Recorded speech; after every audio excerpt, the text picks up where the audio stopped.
Yo, let's look at this week's top 5 scientific news. Right in between you looking at the latest trends. What is it right now? Are they cleaning their mirrors again? For number one, apparently artificial intelligence programs are doing a better job than astronomers in finding astronomy stuff like exploding stars, exoplanets, galaxies, astronomy stuff. And it's not like, these computers will be replacing humans in the future. It's just that if you want a job in the field, you probably have to know machine learning algorithms and coding and stuff like that. For number two, you know how there's hydrogen cars like the Toyota Mirai that use hydrogen as a fuel and the only byproduct is water instead of stuff that, is slowly in you in real life? Hydrogen fuel kind of reminds me of that old futuristic cartoon we used to watch. Remember the Jetsons? Here's George Jetson, something like that.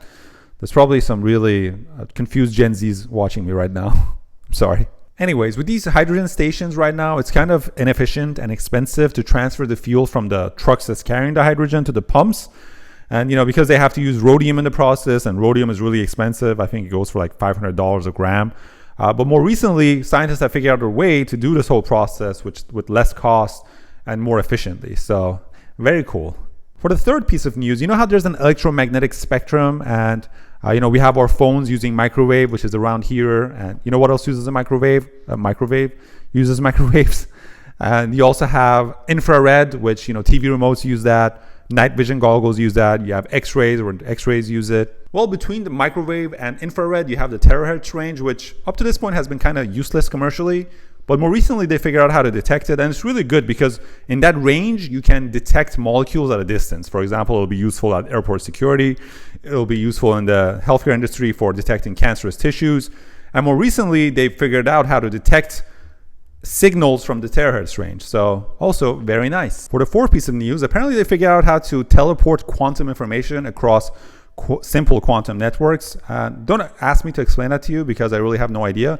So here's an image of me of trying to, figure out what to tell to you about this story.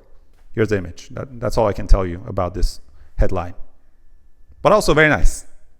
For the last piece of news, Mars used to have a lot of rivers flowing through it. And for a long time, we thought that they all dried up because of carbon dioxide being depleted from Mars' atmosphere. But they just ran some climate change simulations and they figured out that it wasn't carbon dioxide. It was actually, we don't know. They just don't know what it was, but it wasn't carbon dioxide.